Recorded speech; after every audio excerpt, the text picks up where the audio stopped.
Good morning. We're here today to announce 3 separate cases highlighting the ongoing threat posed by Chinese economic espionage and research theft in the United States.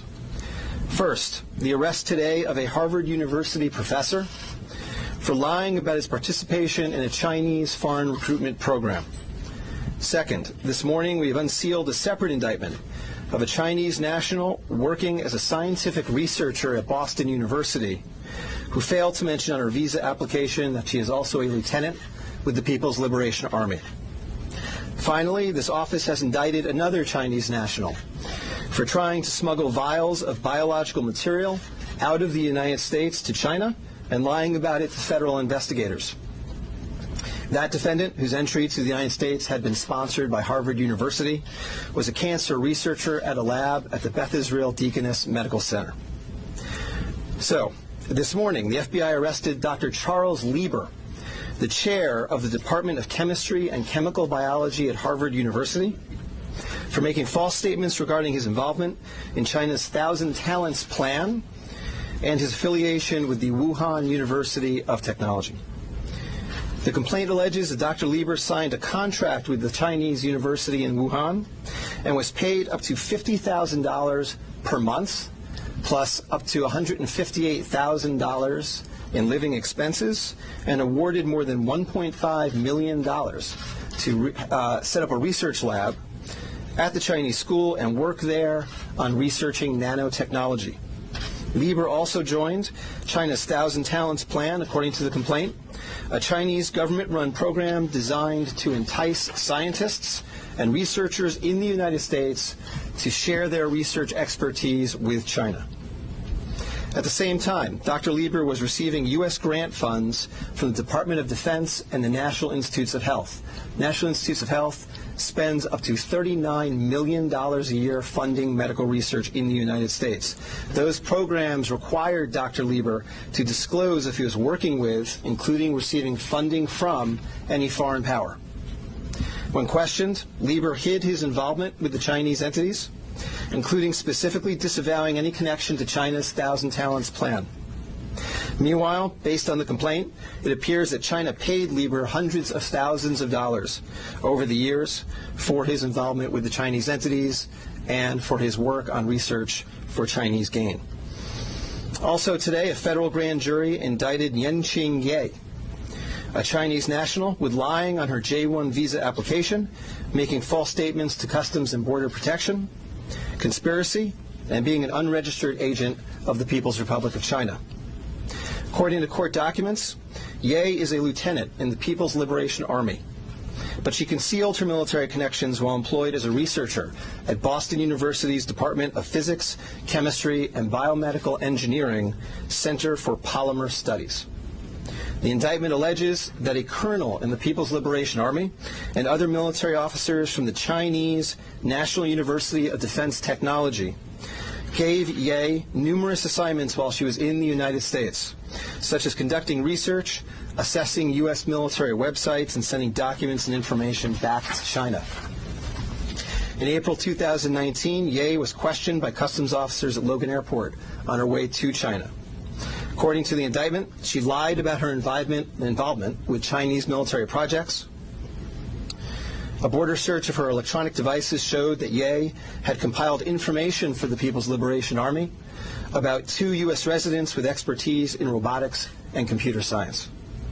Lastly, last week this office indicted Zheng Xiaozhang, a Chinese national sponsored by Harvard University who was doing cancer research at the Beth Israel Deaconess Medical Center. Zheng was charged with attempting to smuggle to Beijing vials of biological material, along with other research materials that he had stolen from the lab at the Beth Israel, where Zheng was working on cancer cell research. Before he boarded his flight, customs officers discovered 21 vials of biological material in a sock in his baggage.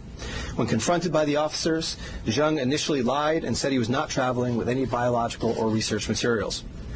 Chemistry, nanotechnology, polymer studies, robotics, computer science, biomedical research.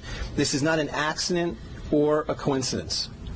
This is a small sample of China's ongoing campaign to siphon off American technology and know-how for Chinese gain.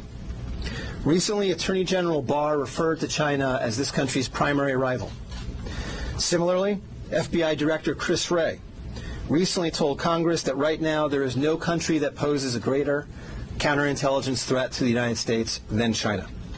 Through the use of not only traditional intelligence officers, but academics, researchers, its own private citizens, China is engaged in a massive, long-term campaign to steal U.S. research and technology for its own uses. As demonstrated by these cases, on the academic side, the Chinese government uses partnerships and exchanges with U.S. schools and research institutions to access cutting-edge research and equipment. Obviously, most visiting Chinese academics and researchers are here to work in good faith in U.S. institutions, but some of them are not. Some number have been incentivized by the Chinese government, either through the use of money or other means, to gather U.S. research and smuggle it back to China. Because of the sheer scope of this threat, a year ago, the Attorney General created the China Initiative at the U.S. Department of Justice, designed to prioritize and aggressively prosecute Chinese economic espionage and theft of intellectual property. The cases we are announcing today are part of that effort. Boston is an especially attractive target for this kind of exploitation, and universities and research institutions and tech companies in this area must become sensitized to this threat. Our community benefits greatly from the diversity and talent of international visitors and our partnerships with foreign institutions, especially research institutions. But Chinese economic espionage and theft is a real and daily occurrence that we must begin to confront. As the world struggles to contain the new virus, a new speculation from the Chinese scientists who believe it may have originated at a research facility not far from the Wuhan fish market. While they say more research needs to be done to find solid proof, such labs are known to contain disease-ridden animals, including hundreds of bats. Our Kim Hyo-sun with the details. Amid the continued spread of the COVID-19 virus, there's rising speculation the virus could have originated from a government laboratory in Wuhan rather than the widely held belief that it emerged from the city's Huanan seafood markets. Citing a report published by Chinese scientists, a Chinese-language newspaper published in Hong Kong, Mingpao, and the British daily The Mirror explained Sunday that the Wuhan Center for Disease Control, or WHCDC, could have spawned the contagion in Hubei province. According to the report penned by Bo Tao-xiao and Lei Xiao of the South China University of Technology, the research lab, which is only 280 meters away from the Huanan seafood market, kept disease-ridden animals, including more than 600 bats.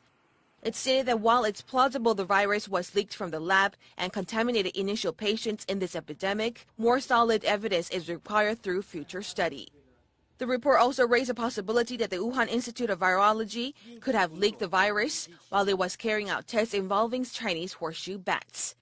Against such a backdrop, an article published by the Washington Times late last month is garnering attention as it raised the possibility that the disastrous outbreak could be the accidental result of biological weapons research. This comes as a renowned law professor at Tsinghua University in Beijing, Xu Jianren, is known to be missing after publicly condemning Chinese President Xi Jinping for failing to contain the spread of the virus at an early stage. He even added the condemnation could be the last message of his life. Kim Hyo-sun, Arirang News.